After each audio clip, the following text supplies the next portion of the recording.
que ces villes. Rosa Méziane, d'abord, vous venez de nous rejoindre, donc je voudrais vous entendre donc, sur ces faits, sur le profil de ces casseurs très jeunes, on le disait, 14 à 18 ans.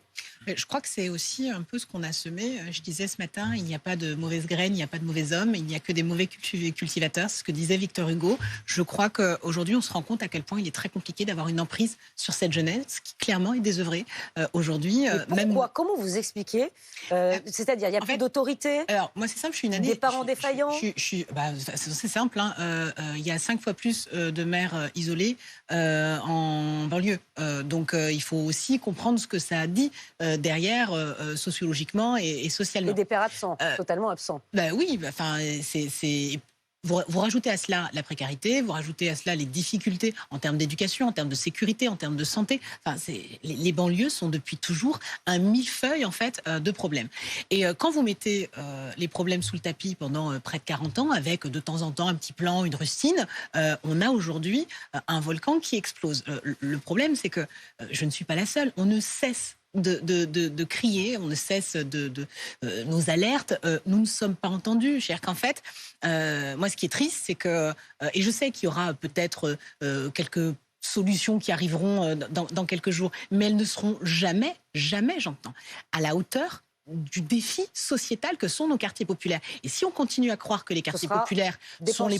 c'est ça. Mais ce ne sera que des pansements. Et parce qu'on a encore une vision où les quartiers populaires, c'est un problème des habitants. Non, les quartiers populaires, c'est un problème français. Et il faut à un moment donné que tous autour de la table, on se remonte les manches et on commence à poser sur la table des solutions. Rosa Méziane, que ça touche évidemment les grandes villes, les banlieues, mais aussi les villes moyennes. On parle des villes plus petites, des préfectures de régions. Mais parce qu'elles vivent aussi une certaine réalité qui leur semble similaire. Lorsqu'on a fait avec l'association Le Tour de France des quartiers populaires en 2020 et 2021, on s'est aperçu qu'en fait, il y avait énormément de vécus qui leur semblait pareil. Donc en fait, que vous viviez dans un petit quartier près d'une petite ville ou que vous viviez en plein cœur du 93, même si l'intensité n'est pas la même, vous avez le sentiment de vivre le même désœuvrement, le même abandon en réalité des pouvoirs publics et de ne pas avoir d'horizon et de visibilité. Et je crois que c'est ce qui manque terriblement à cette jeunesse. Et aujourd'hui, moi j'entends les réponses sécuritaires, elles sont nécessaires pour cette jeunesse et puis aussi pour les habitants qui y vivent. Mais Bruno Jeudi le disait assez justement, ça doit s'accompagner d'autres choses.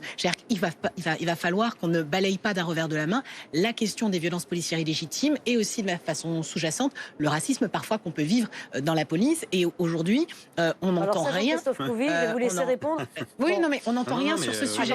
Et je crois qu'il faut le poser sur la table, véritablement. La question des violences policières, on la pose régulièrement. Il y a des enquêtes de l'IGPN, je parle de contrôle, qui sont diligentées quand il y a des abus de la police. Oui, mais alors, après l'affaire Zecler, on a le Beauvau de sécurité. Rien n'est sorti, en tout cas sur ces deux questions-là. Il y a eu énormément de choses qui ont été discutées sur le Beauvau de la sécurité. Et pour le coup, moi, je suis plutôt de celles qui appellent à la fermeté. Et véritablement, j'ai pas de tabou, comme le dit le président, sur ce sujet-là. Par contre, il va falloir que cette institution puisse aujourd'hui, à un moment donné, se questionner. On ne peut pas avoir des boucles Facebook ou des boucles Telegram où on identifie des policiers, des gendarmes et parfois des gens de l'armée qui tiennent un discours raciste, violent à l'égard des quartiers populaires, sans que derrière, ça ne donne lieu à des sanctions ou sans qu'on réforme complètement de l'intérieur aussi les pratiques d'un certain nombre de policiers qui se comportent mal et je vais vous dire, qui salissent l'uniforme. Ça concerne...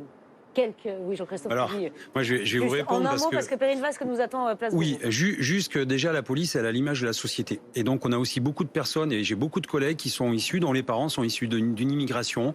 Voilà. C'est de ma famille, je vous le confirme.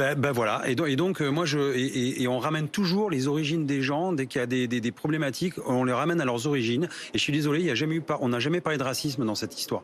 Et à chaque fois, on essaie, et moi, quand je vois l'ONU qui se permet de dire qu'il faut se pencher sur de sérieux problèmes de racisme dans la police française, mais je rêve, quoi. Enfin, dans quel cas on a parlé de racisme? Ça existe, et véritablement, cette jeunesse est en demande des violences policières légitimes. À chaque fois, si on n'a pas la vidéo, d'accord, c'est uniquement la parole de policiers qui passe, et c'est un vrai sujet. On ne peut plus avoir un deuxième, un troisième, un quatrième, un cinquième Naël. Et il est là, en fait, la sujet. Elle est là, la crispation. Je ne vais pas égrener les noms de tous les policiers qui sont tombés fauchés par des voitures. Ouais, voilà. Je veux dire, c'est tout le sujet. Vous êtes dans un camp contre un autre. Moi, je suis en train de parler. Non, moi, je suis pas dans un camp. Moi, je suis dans... On n'est pas là pour... Moi, je suis dans le camp de la République et de la loi, moi. Je n'oppose pas. Rosa Méziane, je suis désolée, on n'est pas là pour débattre, effectivement. Perrine Vasque, on peut le faire ailleurs. Mais là, on va aller voir Perrine Vasque, qui nous attendons au ministère de l'Intérieur.